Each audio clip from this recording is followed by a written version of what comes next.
It's gone on. It's gone off. It's gone on now. Is this first cabinet since January? So, Happy New Year to everybody. If we can start, please, Chief Executive, with declarations of interest. Are there any declarations of interest?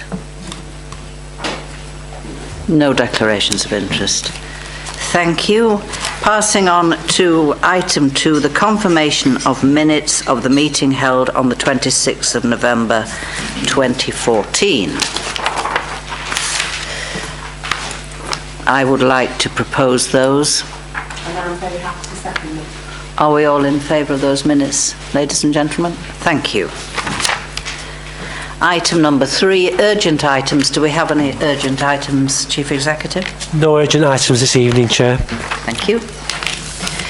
Item number 4, community focus recommendations, and tonight we have with us the Vice Chairman of that committee, Christine Aykroyd, who is going to present those recommendations to us.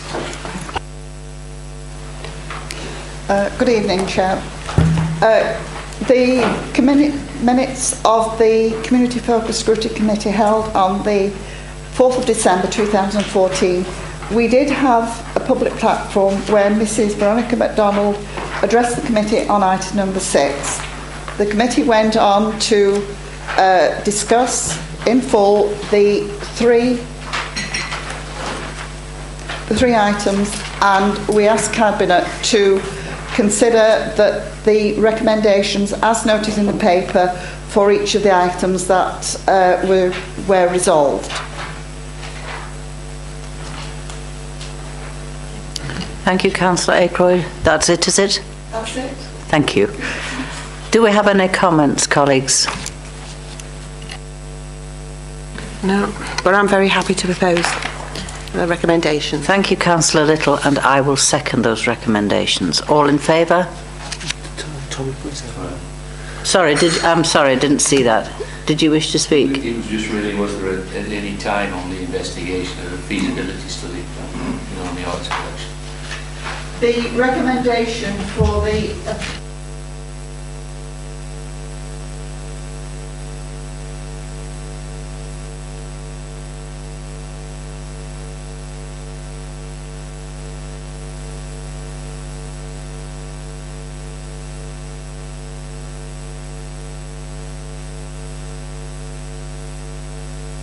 group.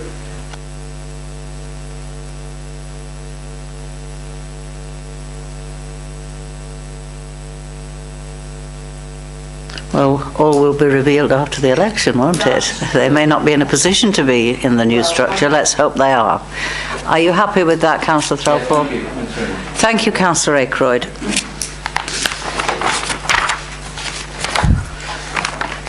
Item number 5, which is the Kirkham Public Officers Building, has been deferred this evening, as we know, colleagues, with the full complicity, if that's the right word, of the members from Kirkham whose questions have been answered via email. That was their request, so they didn't have to attend the meeting tonight.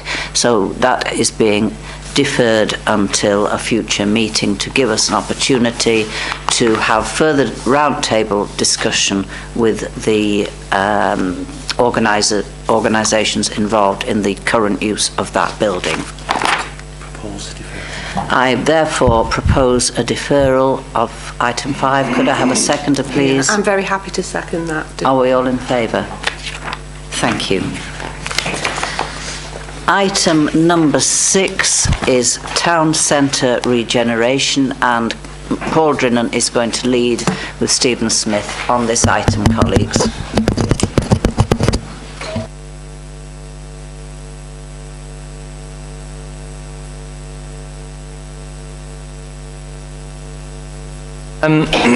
Well, thank you, Chair. You've obviously got a fairly long report, and the gist of the report really is one of getting approval tonight from Cabinet to undertake further phases of regeneration up and down the borough.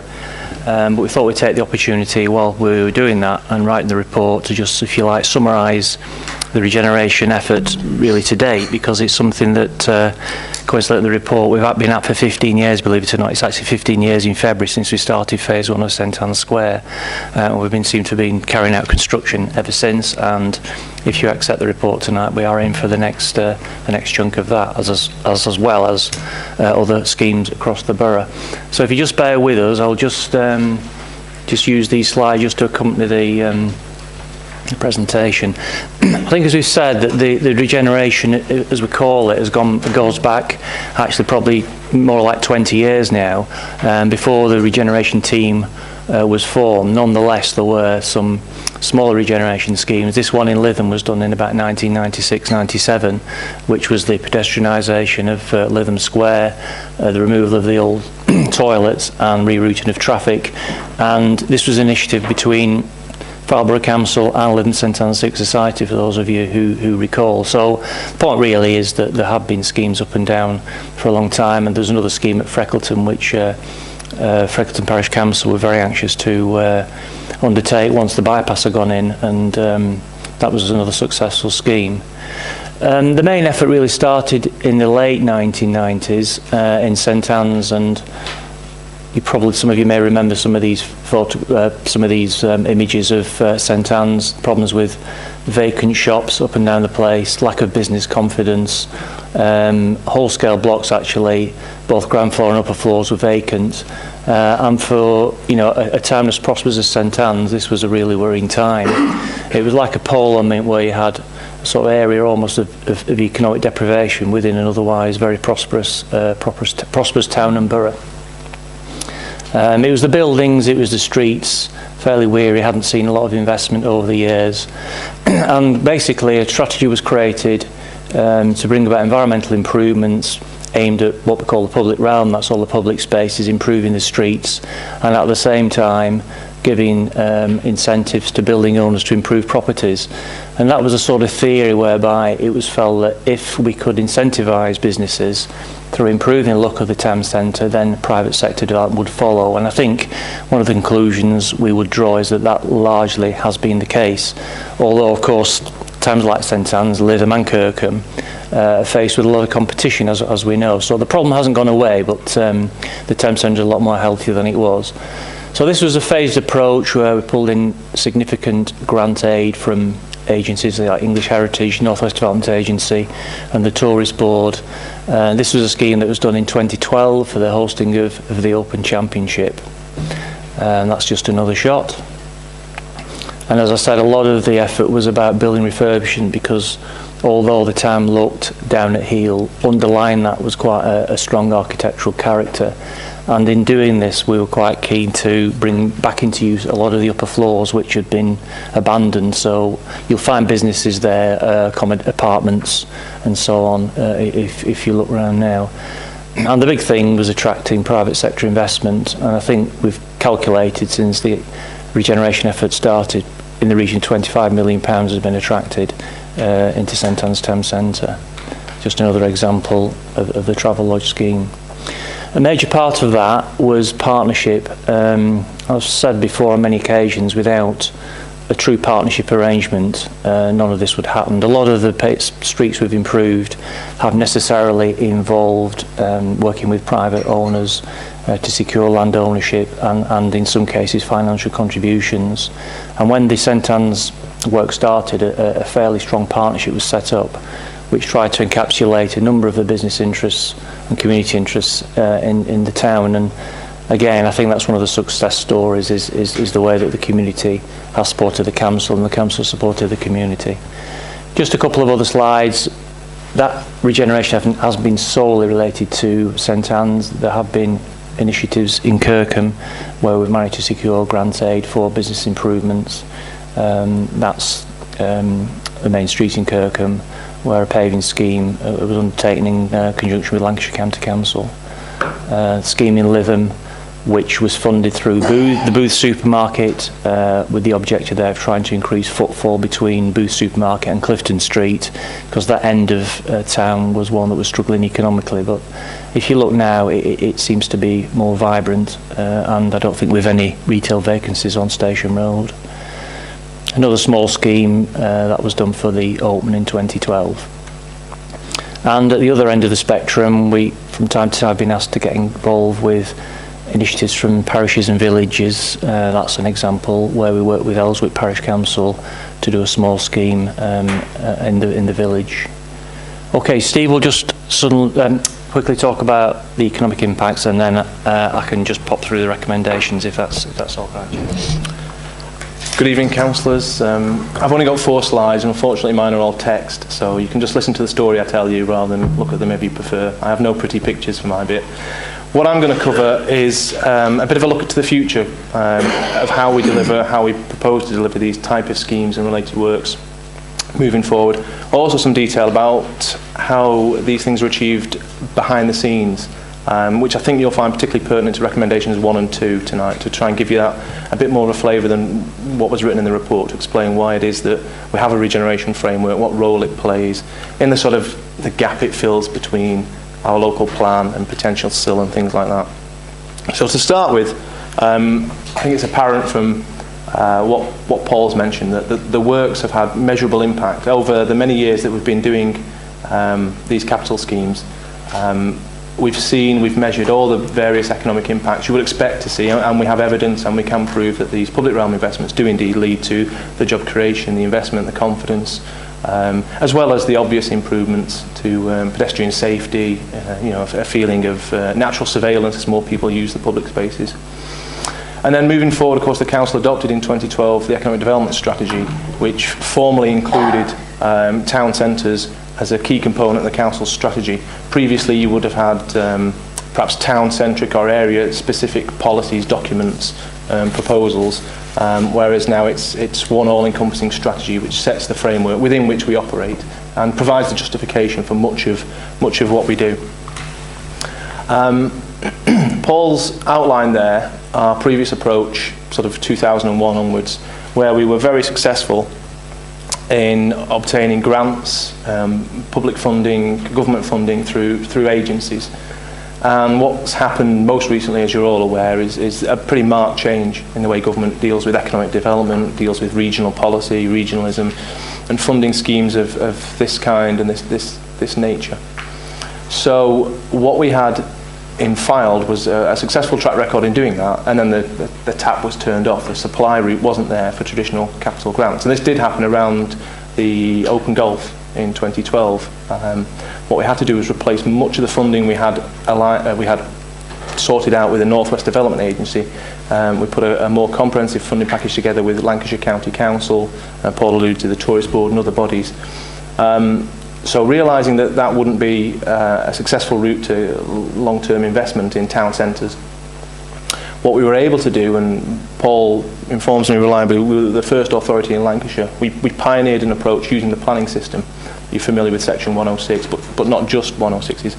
But what we saw was, within this borough, pressures for development of all varying kinds, but largely housing development, and a planning system that became permissive to the idea of Section 106 agreements, which sought to bring about sort of community benefits as a sort of balance in the planning system for the impact of the development. And so what we have in place now is an approach to town centre, but also a little bit wider, regeneration capital schemes, which relies a lot on, and in particular Paul's negotiation, persuasion skills with the developers, with house builders, with commercial developers for as you see in the Travelodge or other supermarket retail developments. And it's a lot of influencing, selling them a story about how their development is part of a wider community and getting them to invest in the benefits. Because a lot of it, sometimes the planning system sort of compels them to do it. In many other cases, it doesn't, and it is a genuine show of goodwill. Yeah, press that one. So a little bit now about what the regeneration framework is, what the document is. As I said, it's seen largely now as a stopgap measure. It's something that would be not needed were we to have the full local plan and a community infrastructure levy in place. What we What we used to have was a regeneration framework that was presented to the Cabinet, to put before Council and updated accordingly. We've come to realise that what we need is much more flexibility in that document, because it's got to be very responsive to development pressures or development opportunities. So a development comes along in a particular location where we've never previously thought of a scheme, but the development presents an opportunity. So what the recommendations are seeking to do is that flexibility to have that document become an iterative process, a more of a live document edited by ourselves as and when, and so it's up to date and it's able to be put before particularly developers, but also before community groups, because a lot of the schemes don't come from the idea of us in a drawing office thinking of what we could improve. It's actually the parish councils, the town councils, and now neighbourhood plans, of course, that generate these schemes. So rather than bringing it to you quarterly with an update of, whichever parish has produced a new public realm scheme or something we could get funded, the idea is that it will just form part of a portfolio of schemes which sit there ready for us to present to developers and begin the process of negotiation. Just to conclude, there's plenty of detail in the report, but there are some sums of money there for some schemes that are pretty much ready to go. And that's set out in St Anne's, Lytham and Staining, but also in Kirkham with the High Street Innovation Fund that you'll be familiar with. We've previously reported on that. There are, of course, potential 106 payments, and the real problem with a 106 is that until the development actually takes place and the triggers are triggered, the monies may never come to the authority. So we may develop a very good scheme, we may get the funding in place from a development, but if it never takes place, it's never paid for. So there is quite a lag in these schemes, and indeed many of the 106s often include a time frame of about 10 years for the delivery of these type of things. So pretty much every area of the borough there has got some kind of scheme waiting to be delivered, subject to usually development taking place. It's not delays on our part. Once we've got the triggers met, the funding's into the bank account, we can develop a scheme with the relevant community groups, parishes, etc.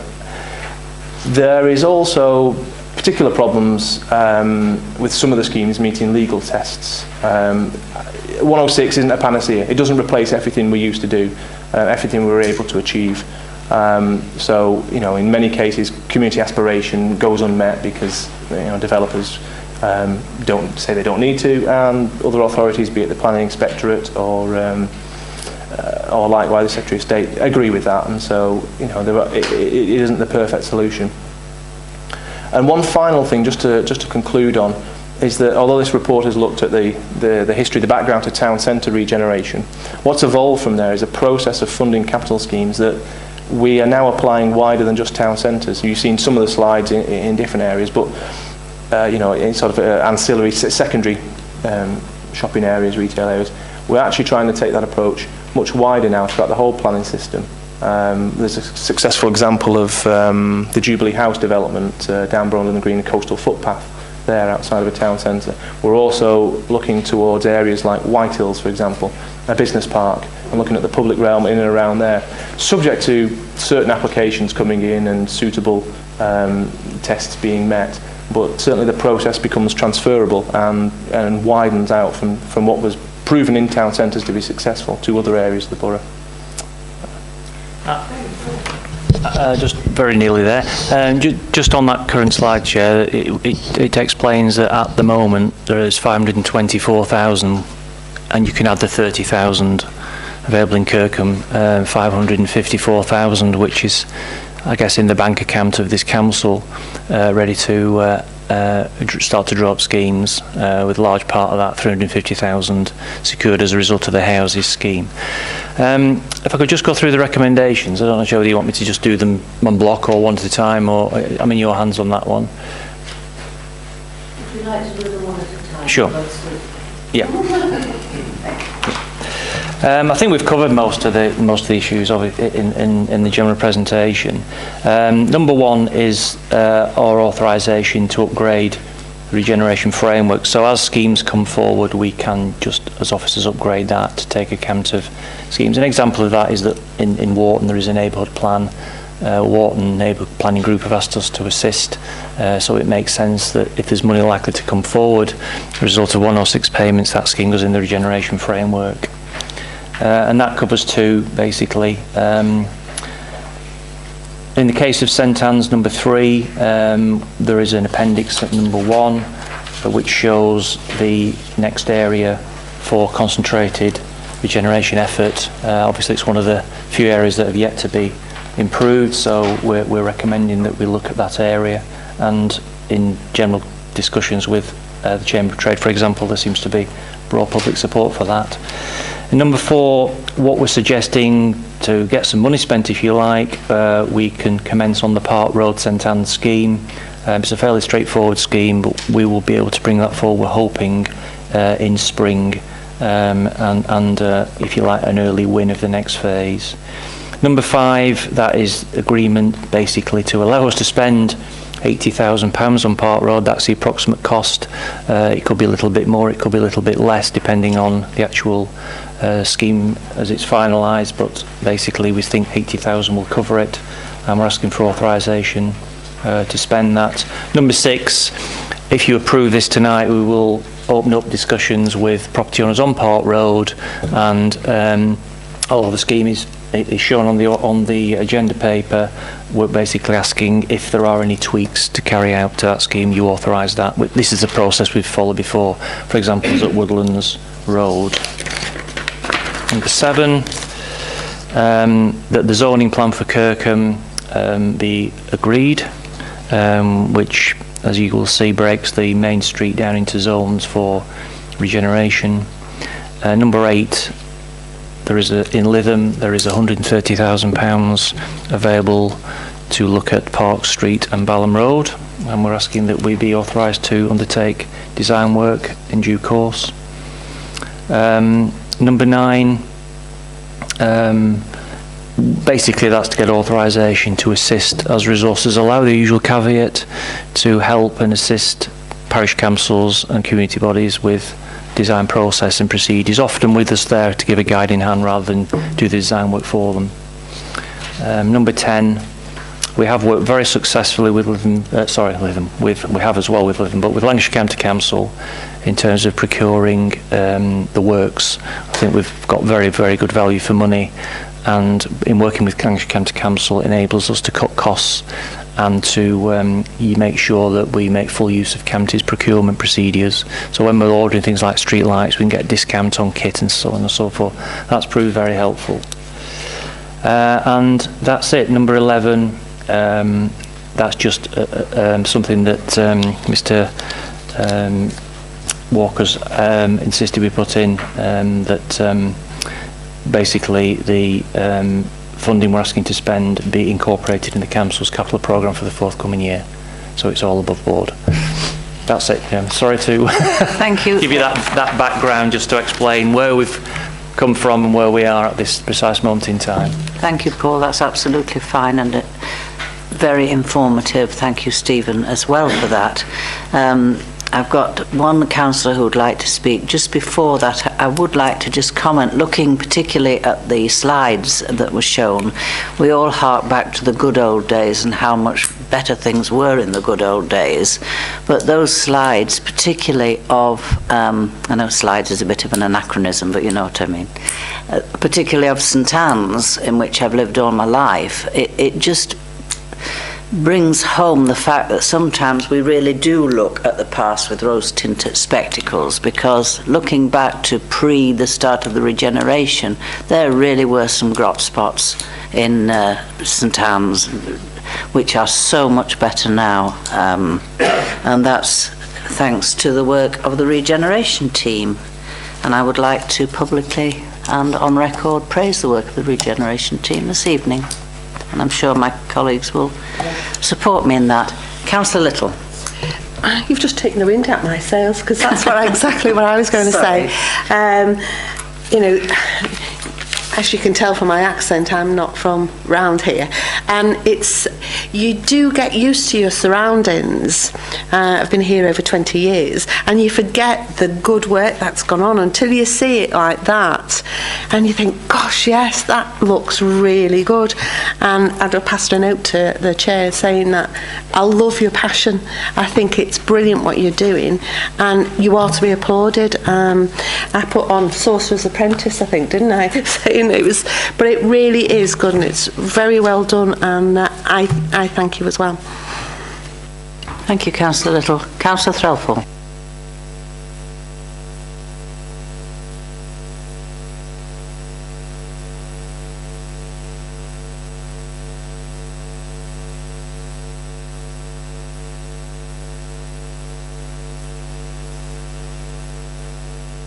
Closure.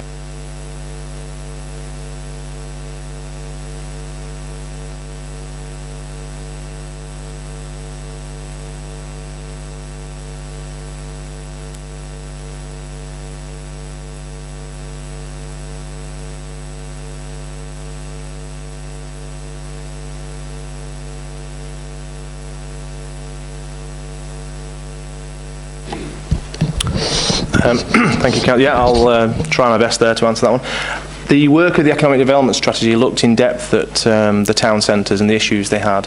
The working group on it under the scrutiny committee had 3 separate site visits to the town centres, met with the people there, and much debate took place around the table about what the council's strategy should be towards town centres. It was aligned a lot with planning legislation and other legislation that's available to us, and that retail is retail and charity shops, although we see them as something different, essentially aren't in the eyes of the retail planning law. Also, retail is an industry structure that is described as easy in, easy out. It doesn't take much capital. You can sign a lease and commence a business. And if you just don't meet a market, it will turn over fairly quickly. So what we agreed when we drafted the council's strategy was to focus all our energies, as Paul mentioned, limited as they are, but to focus them on joint working and collective approaches to improving the vitality and viability of a town centre overall. So that really focused on things like the High Street Innovation Fund, where we can fund things that benefit the whole of the town centre rather than one individual retailer or one individual business, working on capital schemes, so where we can cover improvements to the trading environment, we can try and increase the footfall, improve the look of the place. That's what we do, because all the businesses benefit from it. Having said that, though, we have and we do work with individual retailers, and in the particular case of J.R. Taylor's in St Anne's, they were the recipient of direct grant funding for public realm works. I think we had Garden Street on a slide, but we also did the veranda and forecourt there. So in that particular case, I don't think there's any more assistance we could offer, but certainly we are responsive to investment inquiries, likewise difficulties that retail businesses may have. But I think the real focus and the economic development strategy's focus has been to push the council towards more holistic, more town centre-wide approaches to intervention. Hopefully that covers everything. Councillor Pounder.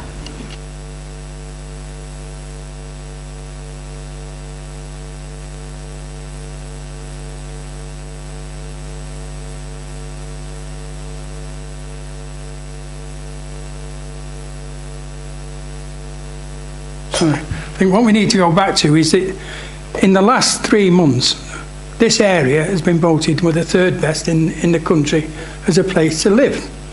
Now, if it was so bad, we wouldn't be getting that sort of thing. And I mean, I'm old enough to remember large stores like Lewis's and the likes of that, as successful as you thought they might well be, go to the wall. And sometimes it's just the nature of the beast of what's going on. Anybody who's been around will know that the actual style of retailing has changed over the years. And sometimes even some of the best operated companies fall by the wayside. Hopefully something will happen that will help to sort it out. But let's not detract from how this area is because of one unfortunate failing. I think this is a very well operated area. The improvements that have been made to it over the last 15 years stand out to the extent you saw the photographs there, and they stand out to show the difference. And I think that is what we've got to look at and say, this is what happens, not that is what happened and we've got to be dismal about it. We've got to take it as it comes and try to do whatever we can to improve that situation. And I don't doubt the lads on the regen team are doing exactly that.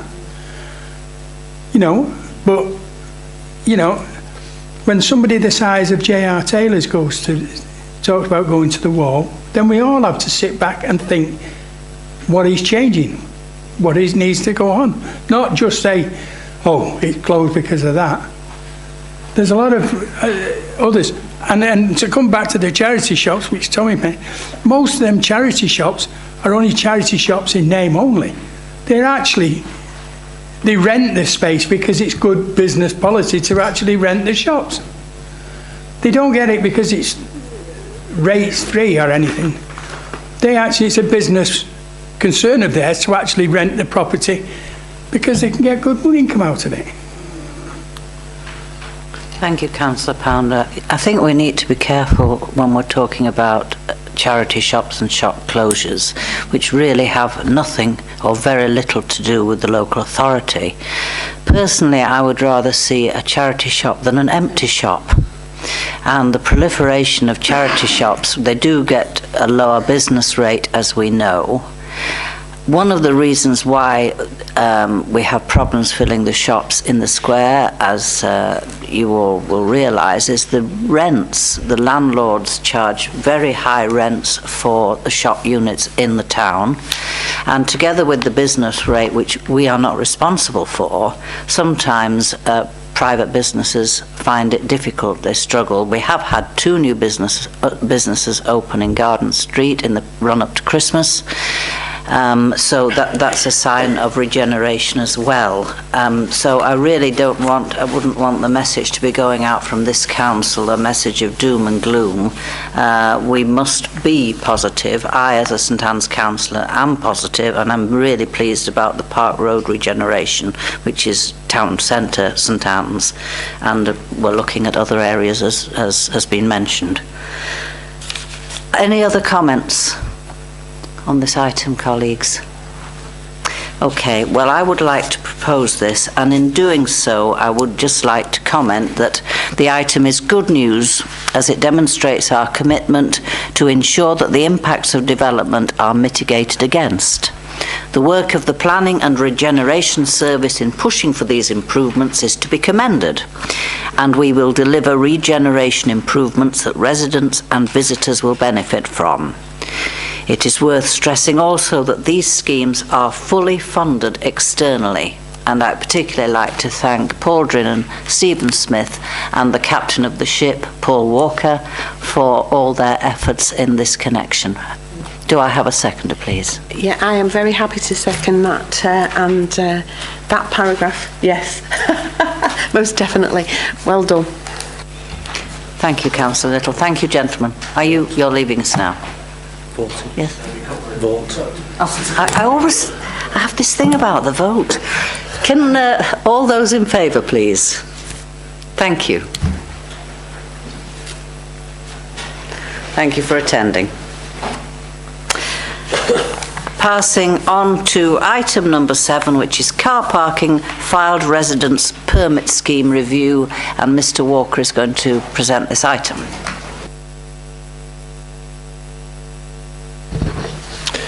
Good evening, Chairman, members of Cabinet. Just to remind Cabinet members where this has come from, at your meeting a year ago, almost to the day, you received a report on car parking in a number of guises, and within that report was the suggestion of the introduction of a permit scheme for file residents. That scheme was agreed at that meeting, and a limited 1-year trial was set up. That trial started on the 1st of May 2014 and runs to the end of April this year. We agreed that we would run a consultation exercise in November to obtain the views of those people that had bought a permit to see if there was any value in that scheme continuing. By the end of October, 113 residents had bought the permits, which was lower than expected, but gave a reasonable number to trial and get feedback from those users. The survey that we sent out had a response rate of 61%, which meant that 69 people had responded. The results of that survey are appended to the report and are in the main very positive responses. The vast majority would like the scheme to continue in some form or other, and in item 4 on the agenda, or in bullet point number 4, there are 3 suggestions that emerged from that. One was to increase the number of car parks in the scheme, particularly in Lytham. The second one was to increase the number of hours from 2 to 3. And thirdly, to remove the restriction on the number of car parks a permit can be used in on one day. The rest of the report, Chairman, goes in to explain the pros and cons of those issues. And one of the other issues that residents raised was the provision of a map of the car parks, which would be a good idea and quite easy to implement. There was also suggestions about further details about how the top-up time is implemented when someone wishes to stay longer than the 2-hour limit. There was some confusion over that. It's worth noting, members, that the main concern that officers and members had last year was the potential impact of this scheme on car parking income.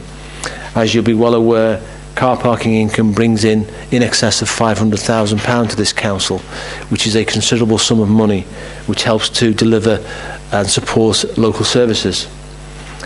There was concern that if this scheme was overly taken up, it could displace income and mean that the council had less income coming in from car parks. This was the main reason why the scheme was limited to long stay car parks, as it was believed that those car parks were underused at the moment and could easily take up the demand from permit holders. To date, as the numbers in the scheme have been low, the impact on income has been negligible. It's recommended that the scheme should continue beyond the initial pilot's phase, and in bullet point number 13 it suggests 4 improvements. Extending the scheme to include Bath Street car park in Lytham, which is the far car park nearest to the windmill on Lytham Green, and to also allow the use of the permit on St Anne's Square, Wood Street, Pleasant Street and Dickinson Terrace up to 10 AM and after 4 PM. Members will remember that the chargeable period is from 9 AM to 6 PM, so it would give a 1-hour concession in the morning and a 2-hour concession after 4 o'clock.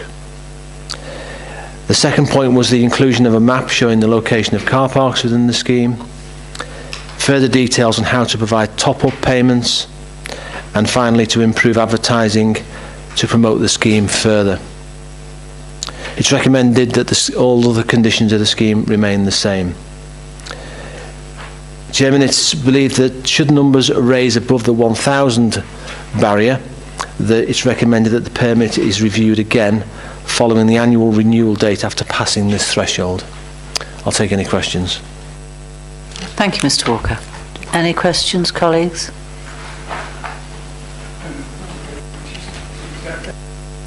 Sorry.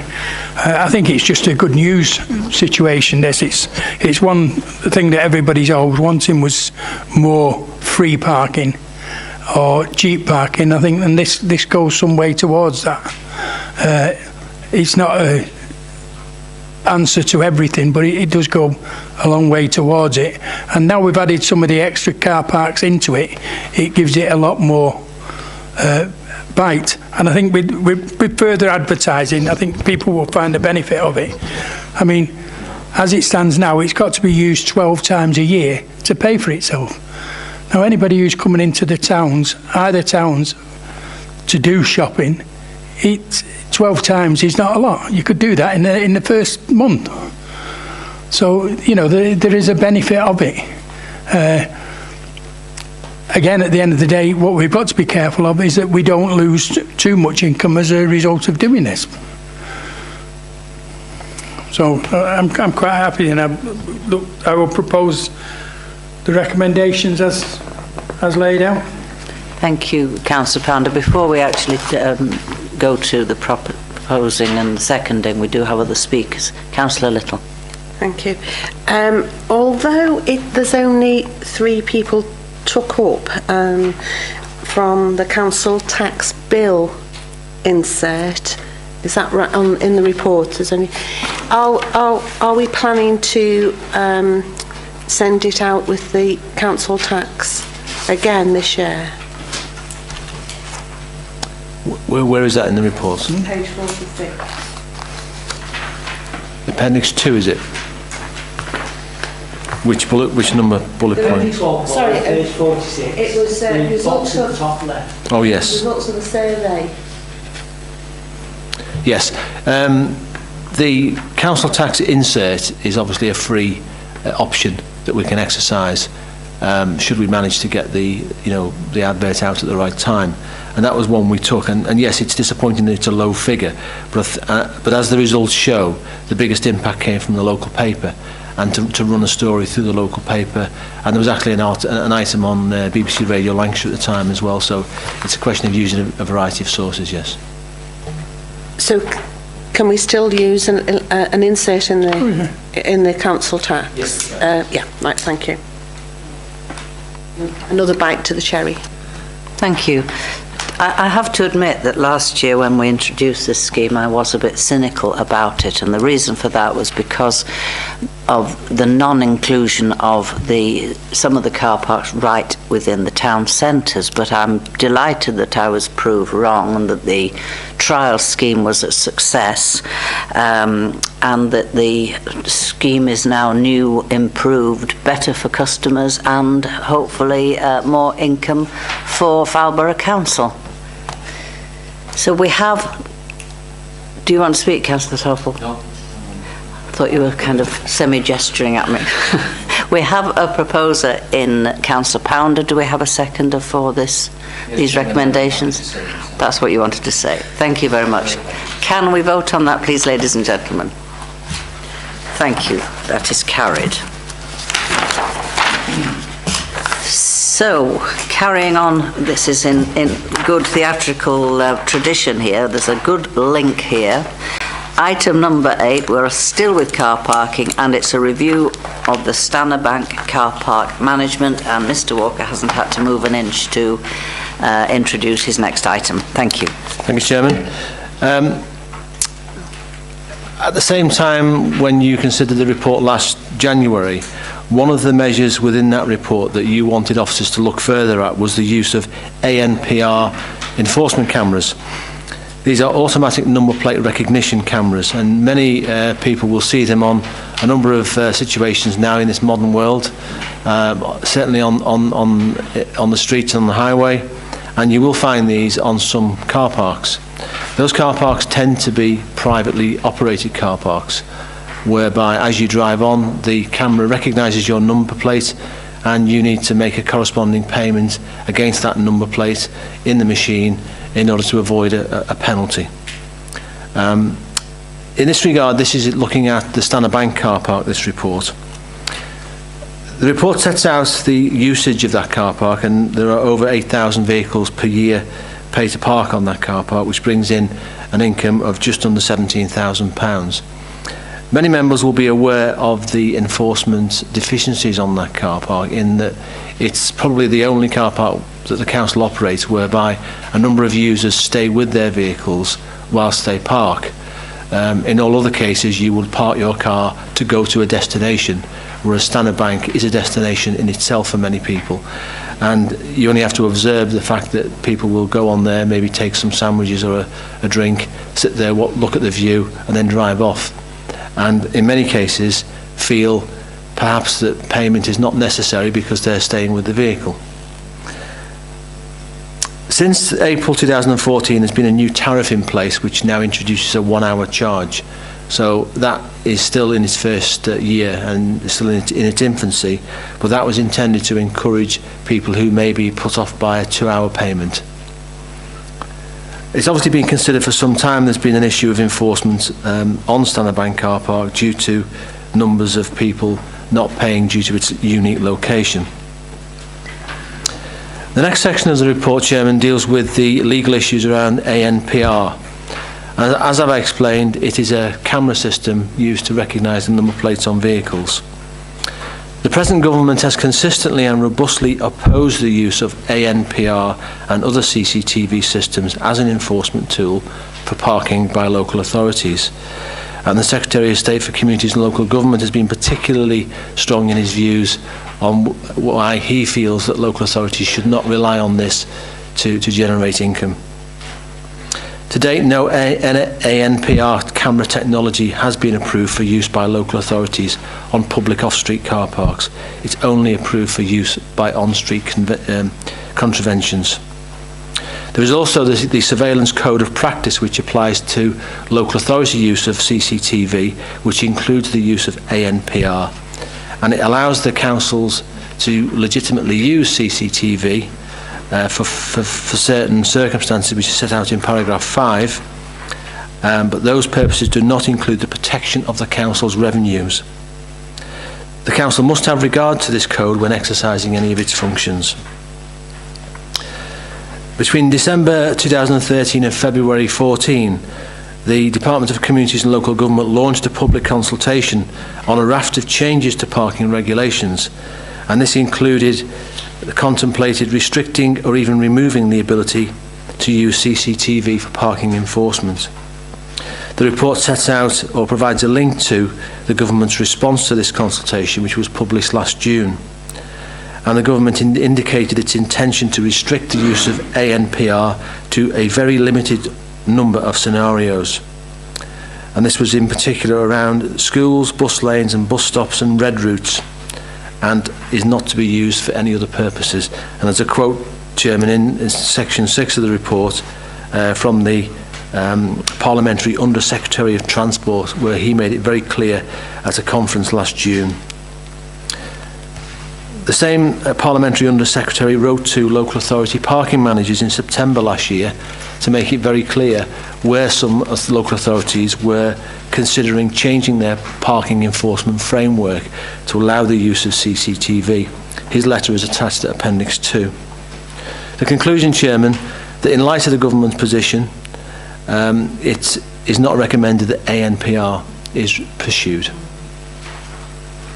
The report then goes on to look at the other options for management of the car park at Stanner Bank, and as part of this, an external consultant was employed, a parking consultant, to look at the different options for that car park. That report is attached at Appendix 1 to the report. The report itself is particularly useful because it does three things. It first of all makes an attempt to estimate the financial loss from the under-enforcement of the car park, and the substantive report here goes on to try and refine that figure. Secondly, the report outlines the various management techniques that could be viably applied to Stanner Bank, and they're set out in more detail on pages 65 and 74. And they are quite useful because they bring out the different nuances of the different options and explain the pros and cons.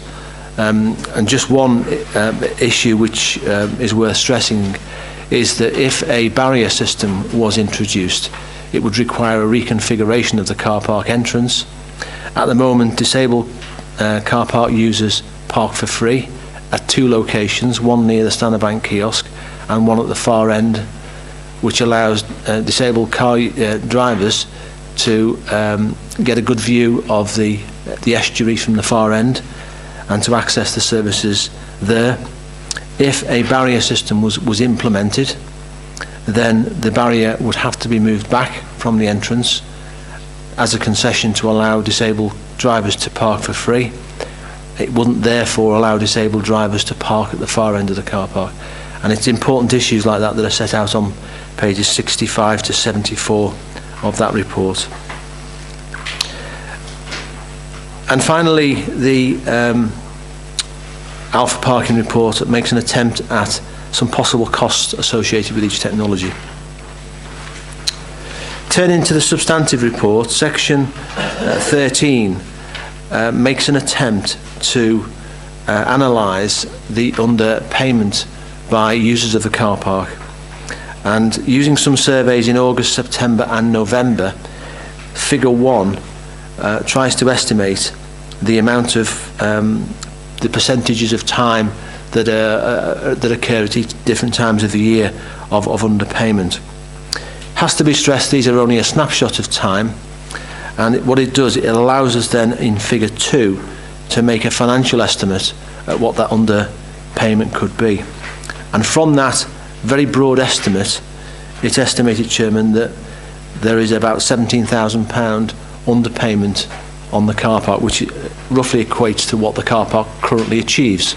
So if everybody, in the theory works, that if everybody paid that currently is believed not to pay, income on the car park could double. Now, as we all know, if enforcement techniques are brought in, those that currently don't pay, all of those that currently don't pay would not convert into paying customers in a new scheme. Using a very broad assessment of about 1/3, this could bring about £5,500 worth of extra income in if a new enforcement technique was employed. The report that's attached goes into the costs of those, and it shows that the annual running cost for each of those technology is likely to either match or exceed the potential additional income. This means that these options would operate at a loss whilst disadvantaging other users, particularly those who are disabled and elderly. And as a result, Chairman, it's concluded that none of those options would be financially viable. The recommendation, however, is that following the analysis of the surveys, that the existing procedures could be improved to increase compliance, and it's proposed to increase enforcement patrols by the civil enforcement officers on this car park, and at the same time to promote the council's new filed residence parking permit scheme. I'll take any questions. Thank you, Mr Walker. Councillor. Thank you, Paul. As the ward member for here, I do know that we have got parking problems on Inner Prom and outside residential houses. Are we in talks with LCC to discuss the parking, because people can park for 18 hours on Inner Prom, and we're not getting the benefit of that? They can just park on Inner Prom for nothing really, because, like I say, it's for 18 hours. So, in this, have we or can we include LCC in these, and for them to look at doing something about the parking on Inner Prom? Chairman, what we can do, officers are always in dialogue with representatives at Lancashire County Council through the professional networks that exist. What we can do with this is make them aware of this report and the outcome from tonight. Having said that, County have a strict criteria for their application of restrictions, and they tend to be around safety, not around revenue protection and resident and amenity. There's a well-defined procedure for where they would consider additional enforcement. We can certainly bring this to their attention, and any knock-on consequence that this may bring. Thank you. I think it will displace a lot of the car parking, and I think it might take from the revenue we get. And the other point I'd like to make is about St Paul's car park. Are there any plans to enhance St Paul's car park? Because again, that's just wasted land at the moment really, and nobody parks in there. The car park is used, but very underused, as you'll be well aware.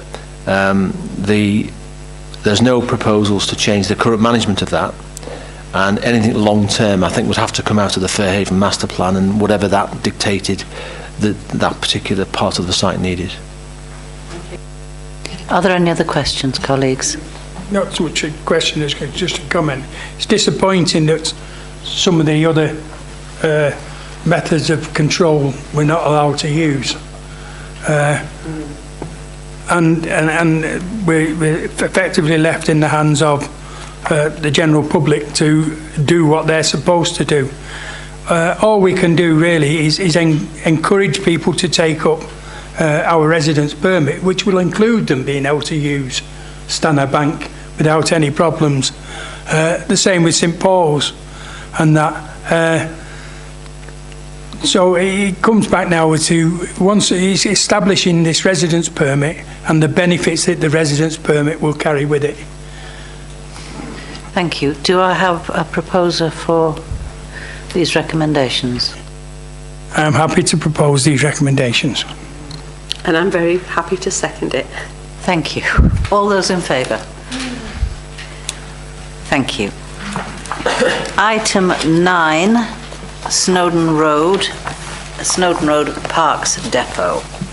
And again, Mr Walker. Thank you, Chairman. Last January, Cabinet considered a report around the, January 2 years ago, January 2013. Cabinet considered a report to acquire additional land at Snowdon Road Depot. As a result of that, the proposal was agreed and the land purchased. Last year, you agreed the inclusion of a capital programme scheme for the construction of a parks depot at the site. This report this evening brings forward those proposals, and I am able to advise you on the outcome of the tender evaluation that's been undertaken since the publication of this agenda. A scheme has been drawn up for a revised layout of both the Council's original depot and the new extension, which is attached at Appendix 1. The scheme itself shows a sensible and safe layout for the access of the depot and the safe parking of vehicles. Previously, members will be aware that the refuse collection vehicles were parked nose to tail in the depot, and it required a very precarious start of the day and end of the day when the vehicles came and went. This layout now, Chairman, gives a very good, safe working layout of the depot. Also on the plan is shown the indicative layout for the location of the new Parks Grounds Maintenance Depot. Officers have prepared a scheme and been out to obtain expressions of interest, and as the report details, 33 companies expressed an interest in undertaking the project. By close of play on the 12th of December, 7 companies had submitted a tender, and those are set out in section 9 of the report. Since then, those tenders have been evaluated, and the lowest tender has been received from Clement Dickens and Son in the sum of £303,047.91. Given that the scheme, capital scheme of 320 has been identified, that would leave a contingency of £16,952 available should the need arise, which is about 5.5%. It's recommended, Chairman, that the tender received from Clement Dickens in the sum announced is accepted. I'll take any questions if there are any. Thank you, Mr Walker. Any questions, colleagues? Just a comment, just pleased to see it's come under the capital figure we outlaid. And compliment our officers, really. Well, we always like to hear comments like compliment our officers.